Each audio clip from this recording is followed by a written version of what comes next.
Live from the JLE in London, you're listening to History for the Curious, the podcast. 20 minutes with Rabbi Aubrey Hersh, hosted by myself, Mena Reisner. Join us as we cross continents, sail through the centuries, tracing lives, uncovering events, and following epic journeys to reveal the untold stories and the mysteries that have impacted our history and shaped us into who we are today.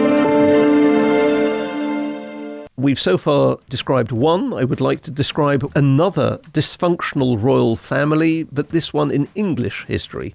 More appropriate. And a major candidate is England, late 1100s. Henry II is the king.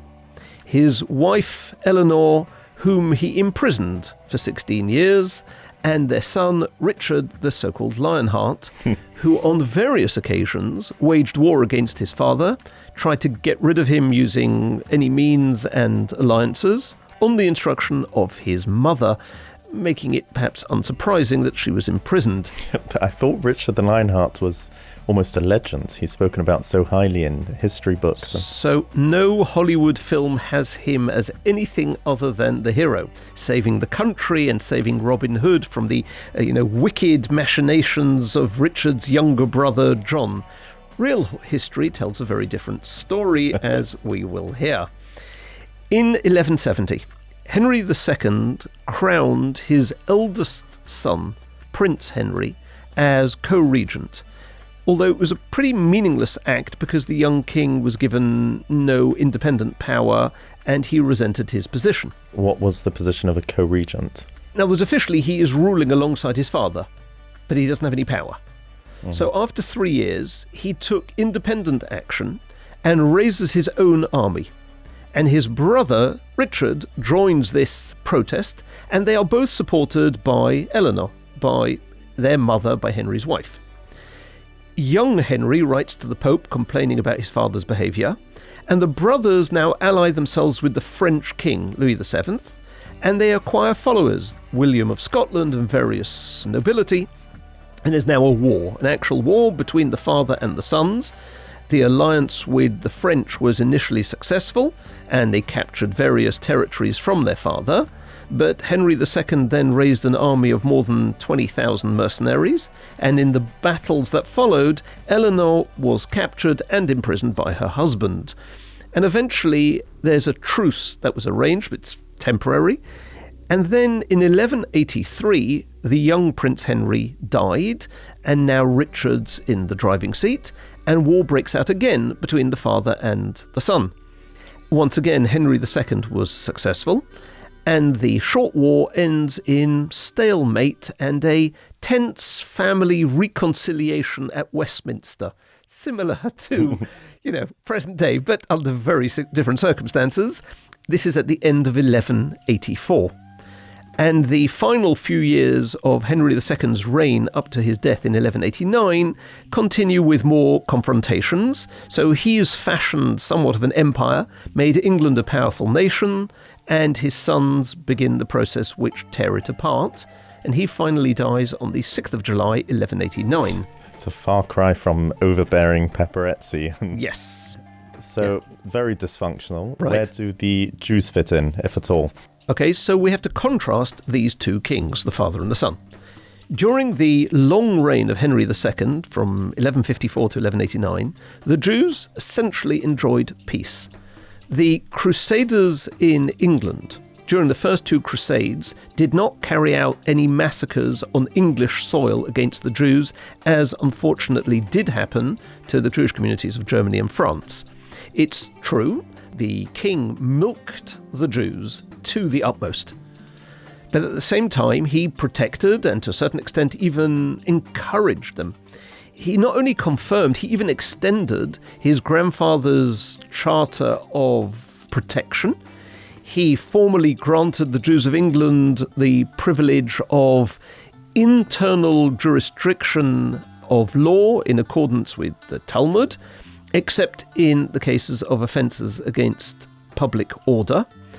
Even the church treated the Jews with tolerance. They were allowed to place their women and children in the monasteries for safety when there were disturbances. They even kept their business deeds in cathedral treasuries.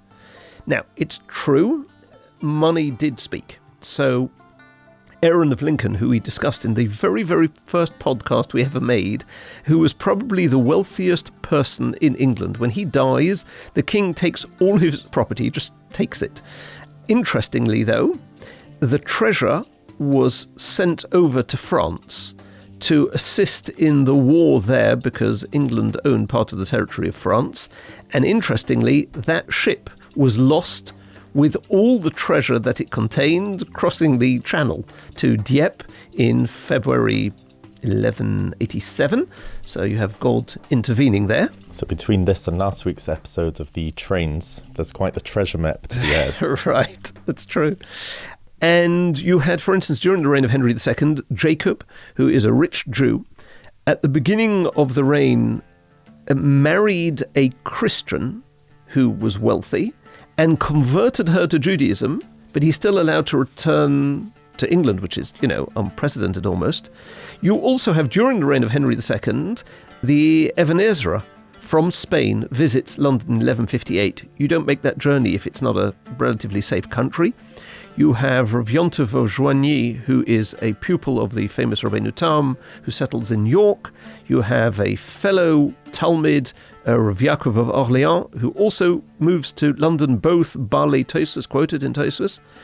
That's Henry II. In contrast, let's move to Richard. On the eve of his departure to what became the Third Crusade to the Holy Land, he is crowned. At his coronation in 1189, the Jews, having until this period been accepted and tolerated, want to extend their rights of tenure. But from the start, things did not bode well for the Jews. A proclamation was issued that no Jew could attend the coronation. It's going to be somewhat different when King Charles will be coronated in May this year, although the coronation is on Shabbos. Yes, So, okay, but if they want to attend... informally uninvited. Right. Now, on the afternoon of the coronation day, which was September the 3rd, Sunday, a deputation from the Jews of the kingdom nevertheless presented itself at the entrance to Westminster Hall with expensive gifts in the hope of obtaining a renewal of the Charter of Privileges. And things turned ugly. Several members of this Jewish deputation were beaten or trampled to death by the crowds at the palace gates. There was a Jew called Benedict, who was very wealthy, who had come as one of the Jewish representatives of the community of York. Remember, this is before the whole story there. He saved his life only by consenting to embrace Christianity, and he's immediately baptized. And news of this upheaval in Westminster spreads. And it now is, so to speak, rumoured in the streets that the king had given orders for the Jews to be killed. It's not true, but that's the rumour that comes out. And a mob heads for the Jewish streets. The Jews living in stone houses were able to resist for some hours, but towards nightfall, one of the mob threw a lit torch which set fire to a thatched roof, and the flames spread. And soon, basically most of the Jewish area was on fire. 30 people lost their lives, either from fleeing or within the fire, amongst them being the Rav Yaakov of Orléans, this Baal Tosfos, who was then buried near what is now the Barbican in London.